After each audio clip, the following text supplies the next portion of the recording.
This is a presentation for Year 9 History about living conditions during the Industrial Revolution. During the 19th century, there was a massive growth in Great Britain in its population, but particularly in the industrial cities. The population had skyrocketed by more than 100% between 1800 and 1850, from about 10 million to about 21 million, compared to the previous 50 years where it had only grown by about 45%. This would cause massive problems in the country. The growing population wasn't evenly spread either. The growing population was housed increasingly in the big industrial cities. On this map, the main industrial areas are the ones that are shown in red. Some cities, such as Manchester, saw a 1000% increase in population. Others, such as Leeds, Birmingham, and Sheffield, also saw huge increases. Cities changed significantly as a result of the burgeoning population. This image shows the town of Manchester, just before its population explosion, giving the impression of a picturesque town sitting comfortably within its surrounding countryside. This illustration, from a couple of decades later, depicts the massive change that industrialization and urbanization had brought to the city. The result of industrialization of the city of Manchester can be seen in this early photograph that shows a close-up of the city, with factories and mills crowding along the river's edge. Note the ruinous condition of some of the housing. Overcrowding was perpetually a problem during the Industrial Revolution. Housing construction never kept up with demand, meaning that proper accommodation was in short supply. Every available space was rented out, including attics and cellars, even if these hadn't been designed for habitation. New houses were usually cheaply built on tiny properties with thin walls and poor materials.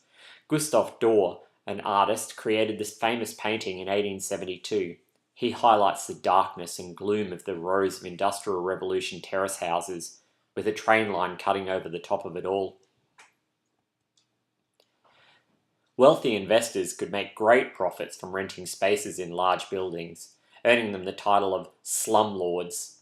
These pictures continue to give you a sense of the dismal conditions of these industrial slums. Listen to this description of the slums by Friedrich Engels, a German philosopher and revolutionary. The method of construction is as crowded and disorderly here as in the lower part of Long Millgate. Right and left, a multitude of covered passages lead from the main street into numerous courts, and he who turns into thither gets into a filth and disgusting grime, the equal of which is not to be found, especially in the courts which lead down to the Irk, and which contain unqualifiably the most horrible dwellings which I have yet beheld. In one of these courts there stands directly at the entrance, at the end of a covered passage, a privy without a door, so dirty that the inhabitants can pass into and out of the court only by passing through foul pools of stagnant urine and excrement. This is the first court on the Ork above Ducie Bridge. In any case, anyone should care to look into it. Housing wasn't the only problem. As Engels spoke about earlier on, there was a constant problem with sanitation. A quality water supply, which is essential to good health, was virtually non-existent. People relied on single standpipes, such as the one shown on the left, or pumps in the street for their water, or simply carrying water for themselves from the nearest stream, river, or pond. These were unfortunately frequently contaminated with sewage or industrial waste. The most common form of toilet was, as it had been for hundreds of years, the chamber pot, which is shown in the picture on the left. When full, it was disposed of, usually by simply throwing it into the street or the nearest cesspit.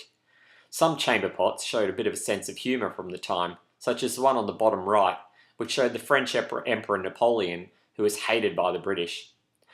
During this time, politicians of all types often featured at the bottom of chamber pots. In other areas, privies, such as the ones at the top right, which were basically long drop toilets, were also available for use. All in all, hygienic disposal of excrement was a major problem in the rapidly growing cities. As a consequence of the perpetually poor sanitation and crowded conditions, disease thrived in the new industrial cities. For every 6 children born, 1 would die before the age of 1. Disease was little understood, and new illnesses like typhoid and cholera, which were spread in polluted water, experienced epidemic proportions. Here you can see a cartoon from the time entitled Father Thames Introduces His Offspring to the Fair City of London, where the children of the river are the diseases diphtheria, scrofula, and cholera. This cartoon shows the conditions that allowed for contagious diseases like cholera to spread. The court here is a play on words. It is, in most cases, a place for the king, but it's also a name given to the tightly crowded streets of the industrial cities. Tuberculosis, which is a disease of the lungs, was also very common and is thought to have been responsible for 1/3 of the deaths between 1800 and 1850.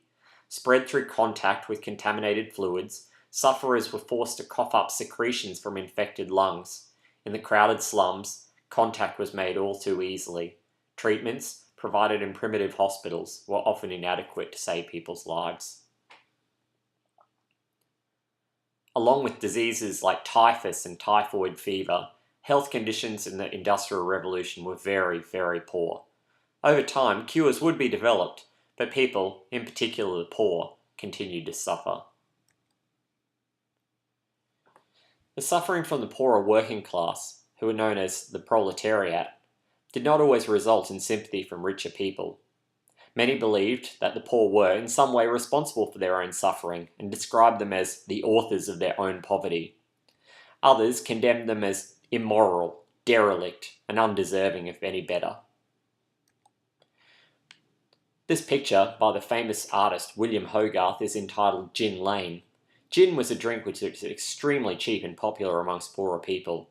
However, as you can see from the picture, many of the rich considered that the effects of gin were ruinous on the population. It also highlights the often unsympathetic view of the rich. There are many different ways that people responded politically to the plight of the poor during the Industrial Revolution. Amongst the middle class and upper class, it was common to find those who wanted to see life improved. These were known as the progressives or reformers. Conservatives, who were largely benefiting from the system as it was, believed that change should only be allowed to occur slowly. Reactionaries, a minority, usually from the upper class, believed there should be no change or even look to the past as being better times. Some people, mainly middle-class thinkers, believed that radical or revolutionary change was desirable to fix the problems of society. Clearly, the rapid changes that had occurred in the way that people lived brought up many questions. Why don't politicians represent our needs? Asked many of the poor. How can we fix what's wrong with society? Asked others. How can we make things better? How do these diseases spread? How can they be prevented? People's responses and solutions to these problems would be diverse and fascinating, and will form the basis for many important developments in history over the next century.